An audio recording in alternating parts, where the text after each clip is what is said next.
আসলে যা দেখতেছি আমরা সেভাবে ঘরে বসে থাকা যায় না। আমাদের যতগুলো চিৎকার শুনি তখন আমাদের প্রত্যেকের কান্না পায়। আমি জানি না কোন বিবেকে গিয়ে পুলিশগুলো এভাবে গুলি করে আমাদের ভাই বোনদের মারছে। আমরা নিজেরা যাদের বিবেক বোধ আছে তারা কখনো এসব মেনে নিতে পারবে না। তাই আমি আজকে লাগে না আমার ভয় নাই, আমার মৃত্যুর কোনো ভয় নেই। আজকে যে তুমি এই আন্দোলনে এসেছো, কেন এসেছো? কেন আমি আন্দোলনের বিচার পেতে আসছি।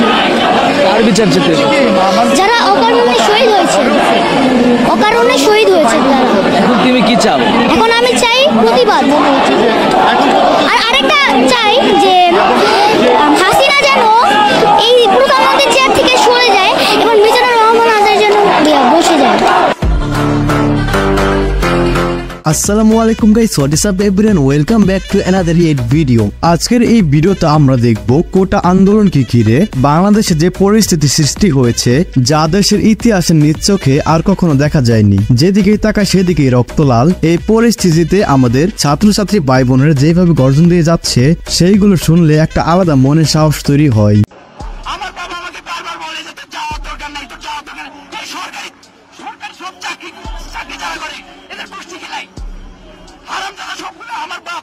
একজনও ভালো না, আমার বাপ সহ যতজন সরকারি কর্মকর্তা আছে একটা লোকও ভালো না, সবগুলো সরকারের পাঁচেরা মানুষ।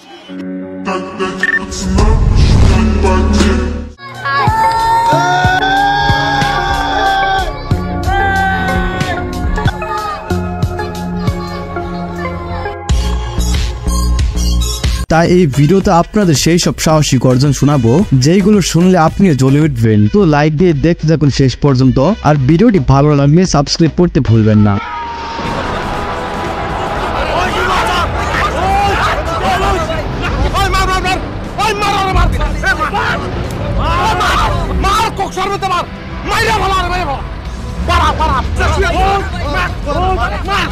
নিচে ভালা পারা, আরে পারা, ওরে পারায় দাও, পারায় দাও।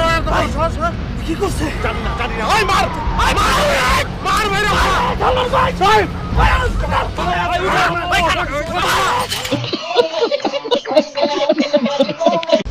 সংযুক্ত আরব আমিরাতে আমাদের যে ভাইয়েরা, আমরা জানি তারা কিভাবে কত কষ্ট করে নিজেদের সর্বস্ব বিক্রি করে বিদেশে যান। তারা সেখানে জানতেন যে আইন আছে, প্রতিবাদ করলে যাবজ্জীবন কারাদণ্ড হতে পারে।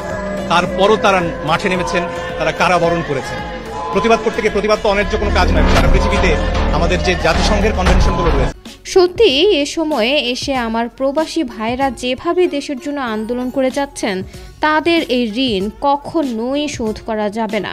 সকল প্রবাসীদের মন থেকে সেলুট জানাই। বাচ্চাগুলোর কি কি অপরাধ ছিল? অধিকার চাইতে গেলে কি আপনি আমার গুলি করে দিবেন? ট্যাক্সের টাকা তো আমার টাকায় তো গুলি কিনছেন, বুলেট কিনে। এবং ধরেন আপনারা যে বাবা মা জন্ম দিল, আমরা শিক্ষকরা যাদেরকে এদেরকে তৈরি করি ভবিষ্যৎ গড়ার জন্য, ওই পরিশ্রমের কি কোনো আন্দাজ আছে আপনাদের? আসলে একজন শিক্ষিকা তো এমনই হওয়া উচিত যিনি মায়ের সমতুল্য। তারপরও ছাত্রদের উপর এই নির্মম অত্যাচারে যাদের বুক কেঁপে ওঠে না, তারা আসলে শিক্ষকতা করার দরকার নেই। এরা যখন দেশ গড়ার কাছে বিভিন্ন ক্ষেত্রে যাবে, আপনারা তাদেরকে টেনে মেরে ফেললেন। একটা আপনারা দেখে পুরো বিশ্ব দেখেছে। কোনো কোটার প্রয়োজন নাই, কোনো কোটার প্রয়োজন নাই। আমার ভাইদেরকে ফিরাই দিবেন। নিজেদের নির্দেশে খুন হয়েছে, সেজন্য ওদেরকে পদত্যাগ করতে হবে, নামতে হবে। আমরা স্বাধীনভাবে বিচার চাই, খুনির কাছে আমরা বিচার চাই না। প্রকাশ্য কিভাবে একটা স্বাধীন দেশে পুলিশেরা গুলি করতে পারে, এই জিনিসটা আমরা বুঝতেছি না। স্বাধীন দেশ কোথায় গেল? সত্যি এখন আমাদের কোটার প্রয়োজন নেই, আমার শহীদ ভাইদের ফিরিয়ে চাই।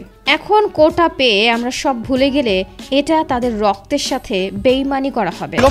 সরকারের পদত্যাগ চাই, কারণ সরকার ব্যর্থ হচ্ছে ছাত্রদের আন্দোলন পরিপূর্ণ করতে। দেশে কলা গাছ থাকুক, কিন্তু বিচার বহির্ভূত হত্যা হতে পারবে না। আমার দেশের আম জনতার জানের সিকিউরিটি লাগবে।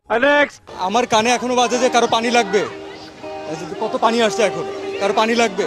তো এটা যতদিন মাথায় থাকবে ততদিন পর্যন্ত আমরা শান্তিতে ঘুমাতে পারবো না। আমার পক্ষ থেকে তো আলাদা কোনো কিছু বলার না, যে পুরো দেশের মানুষই একই কথা বলছে।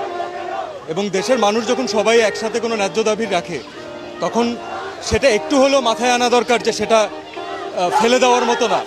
তো আমরা আমাদের যে ভাইরা, যে বোনগুলো মারা যাচ্ছে, যে ভাইটা মারা গেল, দেখেন যদি আপনি সুস্থ স্বাভাবিক মানুষ হন, আমরা রাত্রেবেলা ঘুমাতে পারবেন না। আমার কানে এখনো বাজে যে কারো পানি লাগবে, কত পানি আসছে এখন, কারো পানি লাগবে।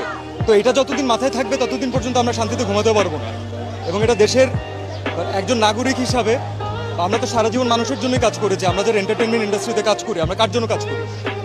কোনো ইন্ডিভিজুয়ালকে দেখানোর জন্য কাজ করি না, আমরা দেশের মানুষের জন্য কাজ করি। আসলেই ভাই, যতবার এই নিষ্পাপ হাসি মাখা ছবি বা ভিডিও দেখছি ততবারই বুকের মধ্যে নাড়া দিয়ে উঠছে, কানে শুধু বাজছে, ভাই পানি লাগবে কারো, পানি।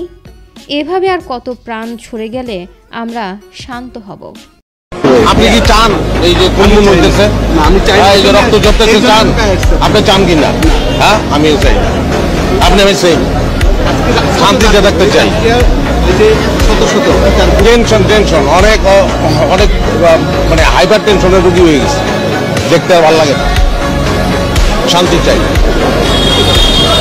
সহজ কথা। এর মধ্যে আমরা নাকি কারা করবে বিচার?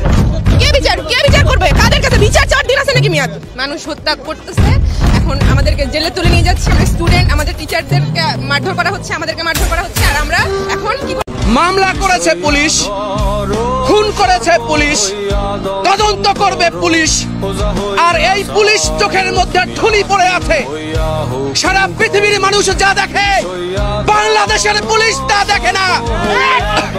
বাংলাদেশের অনেক প্রবীণ রাজনীতিক যারা চোখে দেখে না। আমাদের ঘুম নেই চোখে, আমাদের কানে হঠাৎ করে কানে পড়ে পানি লাগবে, পানি।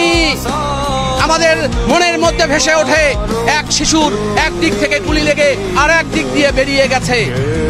আমাদের চোখের সামনে বারবার ভেসে ওঠে শহীদ আবু সাইদের সেই সাহসিকতার সঙ্গে দাঁড়িয়ে থাকার চেহারা।